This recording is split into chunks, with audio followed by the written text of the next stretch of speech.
With an IQ of 152, you could be running companies, not teaching children their ABCs.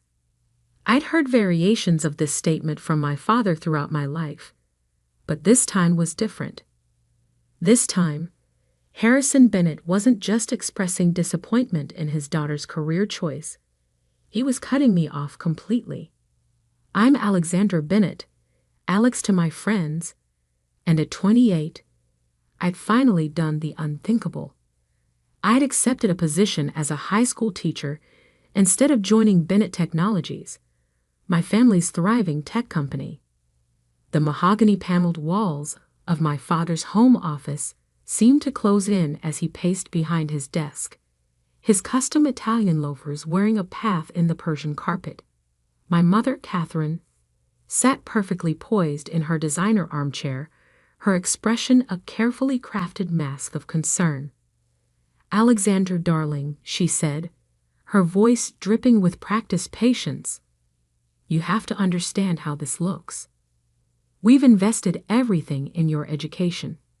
The best private schools, Harvard Business School, leadership training, and now you want to throw it all away to teach teenagers."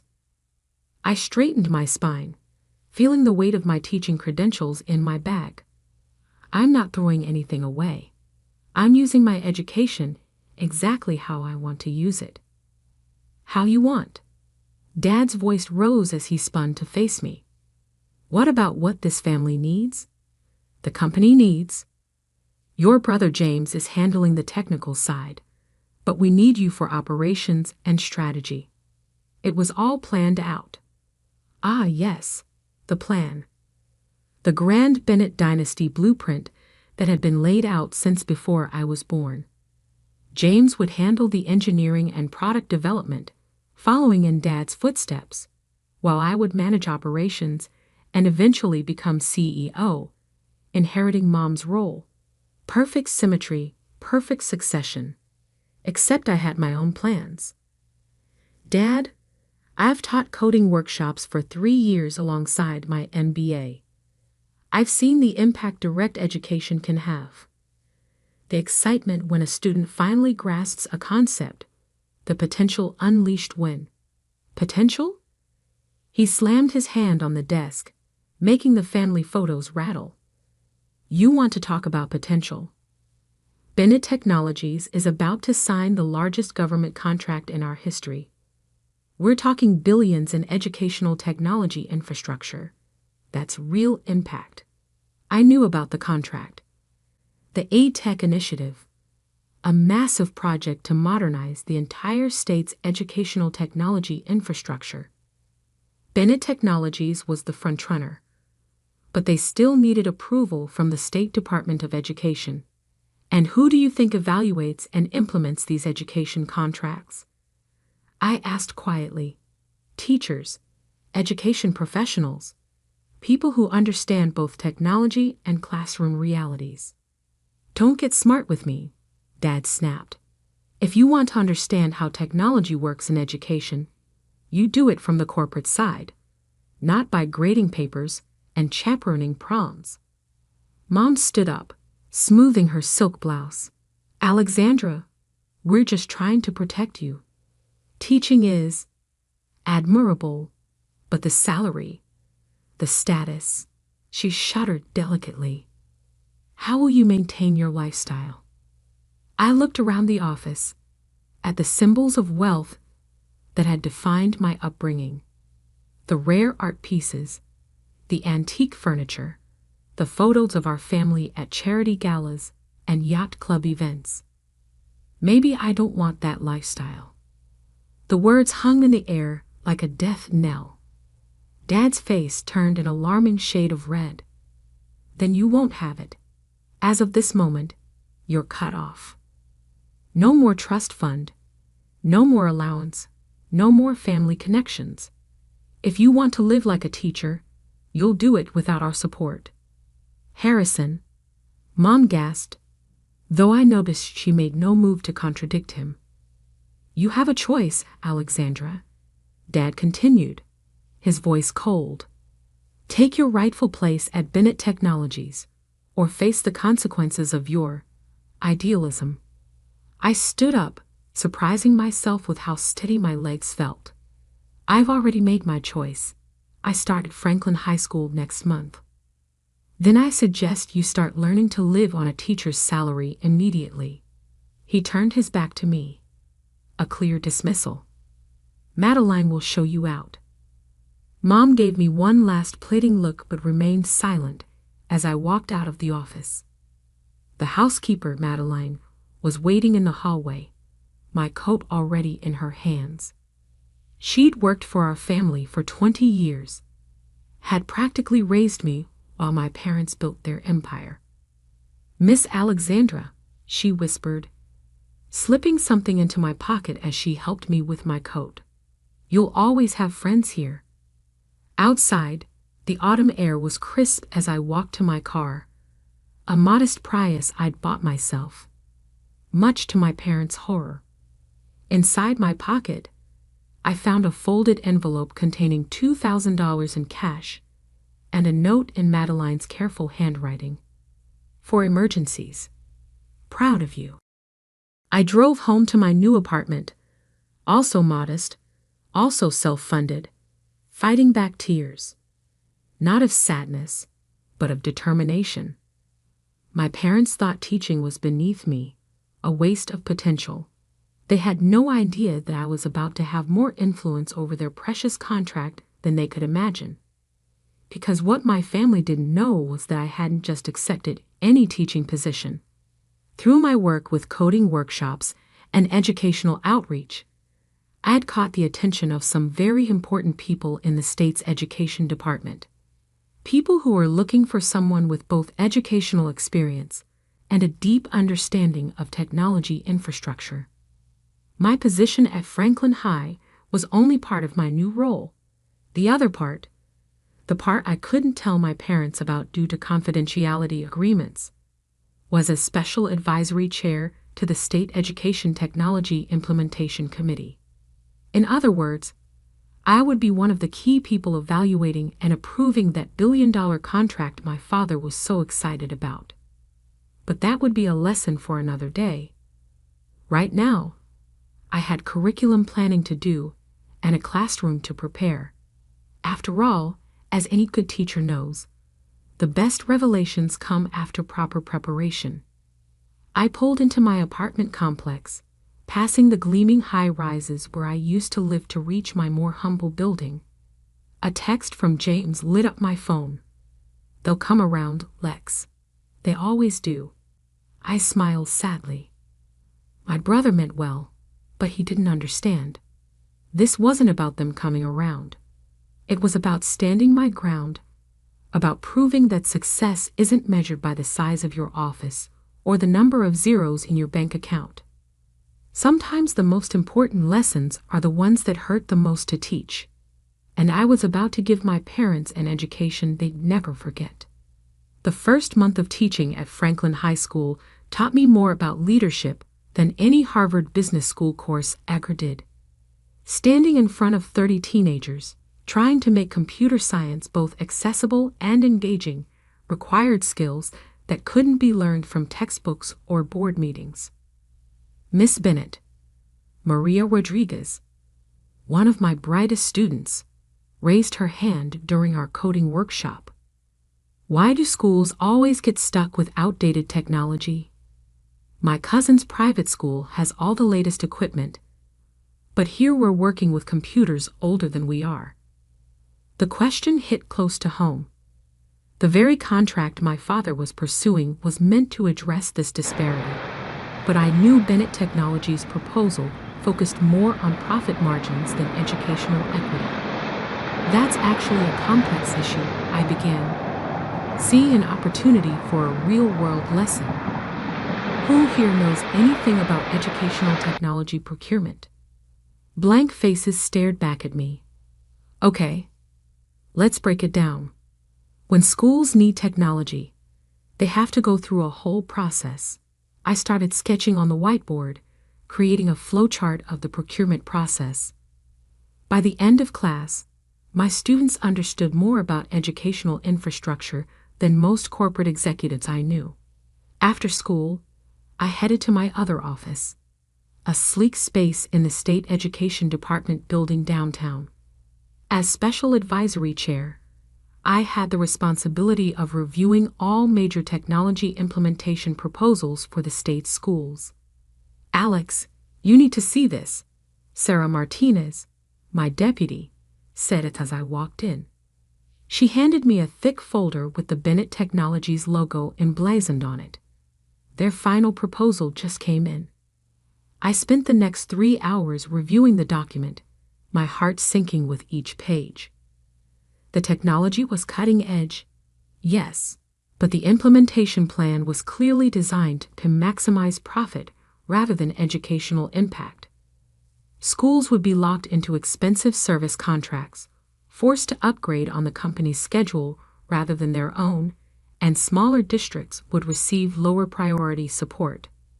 "They don't understand how schools actually work," I muttered, making notes in the margins. "This would bankrupt half our districts within 5 years." "Speaking of not understanding," Sarah said, handing me a newspaper. "You might want to see this." It was the business section of the city paper. There, smiling from a photo, were my parents at a charity gala. The headline read, "Bennett Technologies set to revolutionize state education." The article quoted my father, "Our company understands education better than anyone. This contract will transform how our children learn." I was still staring at the article when my phone buzzed. A text from my brother James. "Dad's planning a big announcement dinner next week. They're so confident about the contract. They're already celebrating. Maybe you should come? Try to patch things up." Before I could respond, another message came through, this one from the family group chat I was still part of, though no one had addressed me directly in weeks. "Mom's celebration dinner next Thursday at Le Cirque. Black tie. Harrison has a major announcement. Dad, time to show everyone what the Bennett family can achieve in education. Would be nice if ALL family members could demonstrate such commitment to educational excellence." The passive-aggressive dig wasn't subtle. I switched back to James's private message. "They're inviting the whole board, major shareholders, even the press. Dad's convinced the contract is a done deal. Says their inside sources at the education department confirmed it's just a formality at this point." I felt a chill. Inside sources? I knew there had been rumors of Bennett Technologies trying to influence department officials. This would need investigation. The next week was a blur of activity. By day, I taught my students, working with outdated equipment, but seeing their enthusiasm for learning shine through regardless. By night, I pored over contract proposals, meeting with other committee members, and building a case for what our schools really needed. I also did something I'd never done before.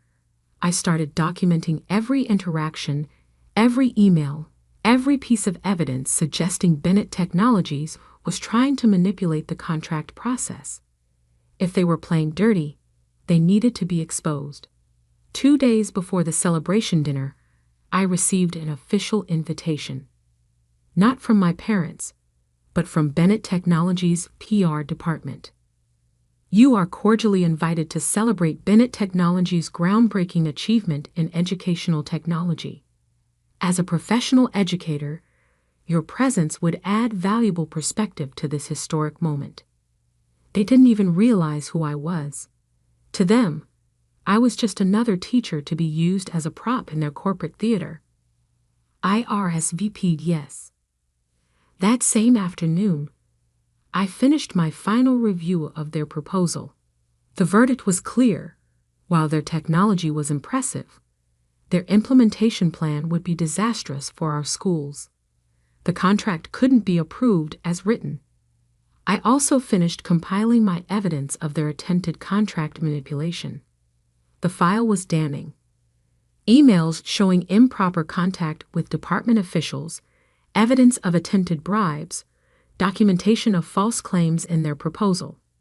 As I prepared for the celebration dinner, I thought about Maria's question about outdated computers, about all the students in underfunded schools who deserved better, about the difference between looking successful and actually making a difference.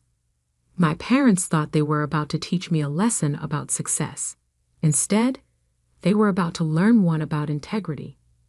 I slipped my presentation materials and documentation into my bag, along with my Department of Education credentials.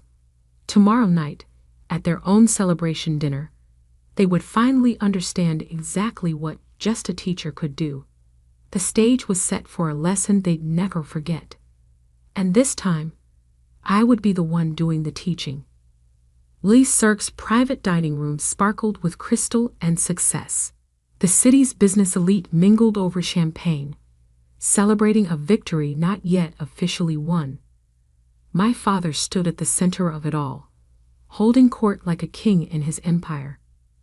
I arrived exactly on time, wearing a simple black dress that would have made my mother wince if she recognized me at all.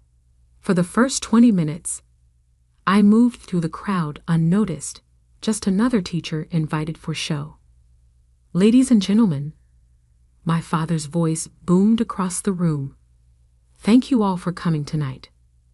We're here to celebrate not just a contract, but a vision. Bennett Technologies is about to revolutionize education across our state. Applause rippled through the room.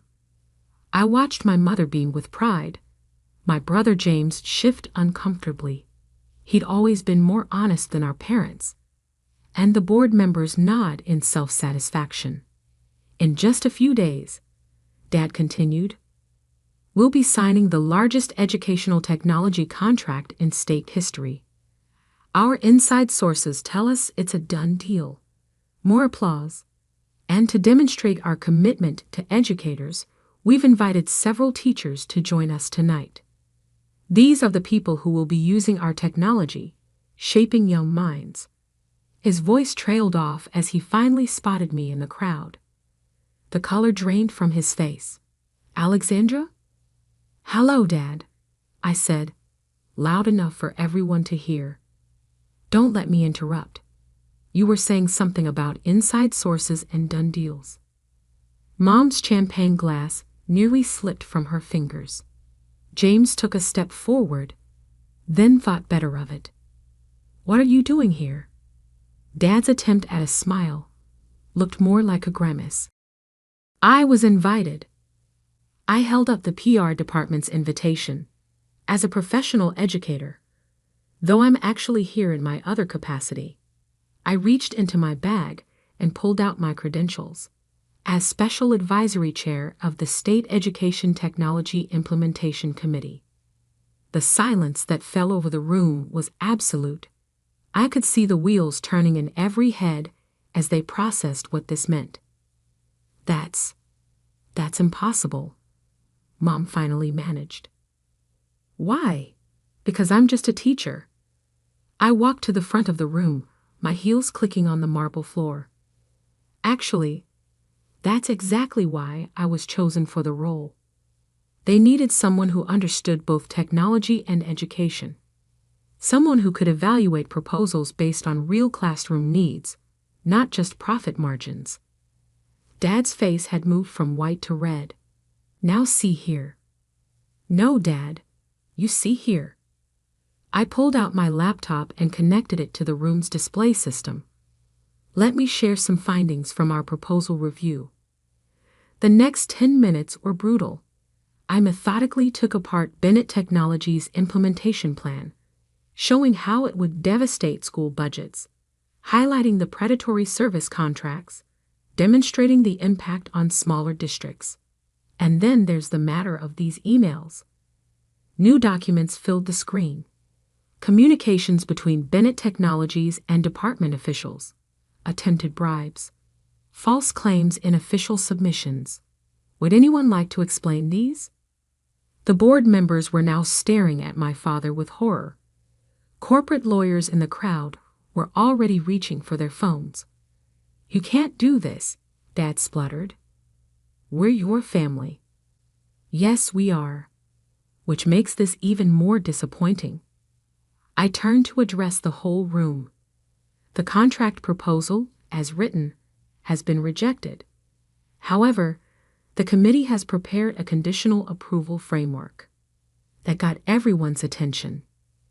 Bennett Technologies can resubmit a revised proposal that meets the following criteria: fair pricing structures for all districts, flexible implementation timelines, reduced service contract terms, and most importantly, a requirement that 30% of the contract value be reinvested in teacher training and support programs.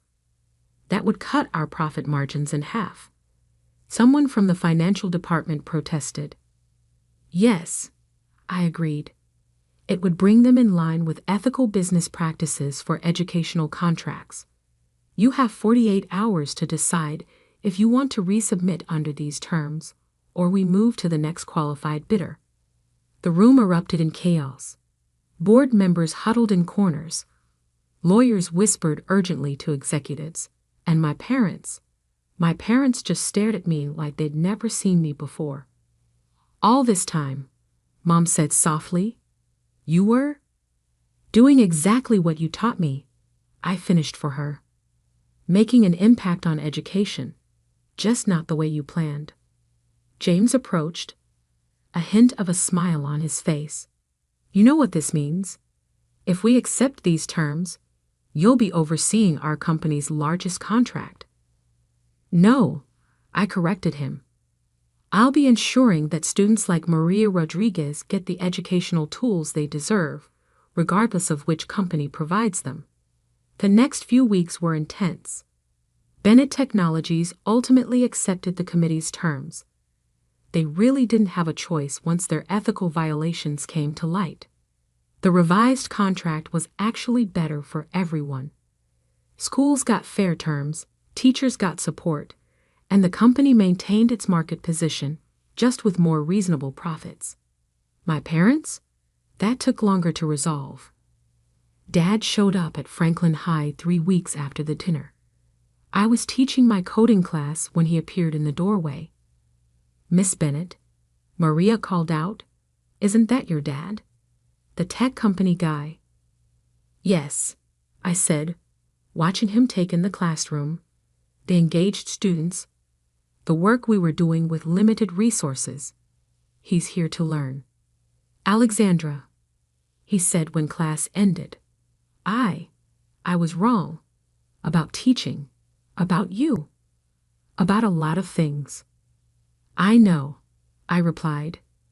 "That's why I had to teach you differently." We didn't hug it out. Things weren't that simple.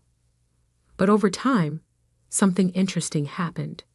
My father started showing up at school board meetings. My mother began advocating for educational causes. They didn't fully understand my choices, but they started respecting them. The trust fund remained cut off, but I didn't care. My teacher's salary, supplemented by my department role, was enough. I had something better than wealth. I had purpose. A year later, I received a letter from Maria Rodriguez. She'd been accepted to MIT on a full scholarship. Her application bolstered by the coding projects she'd completed in my class, using the new technology her school could finally afford. I pinned her acceptance letter next to my Harvard Business School diploma, 2 different kinds of success, both equally valuable. Sometimes the best lessons are the ones we never planned to teach. My parents thought they were punishing me by cutting me off from their world of wealth and corporate power. Instead, they freed me to build something more meaningful, a bridge between that world and the one where real education happens, one student at a time.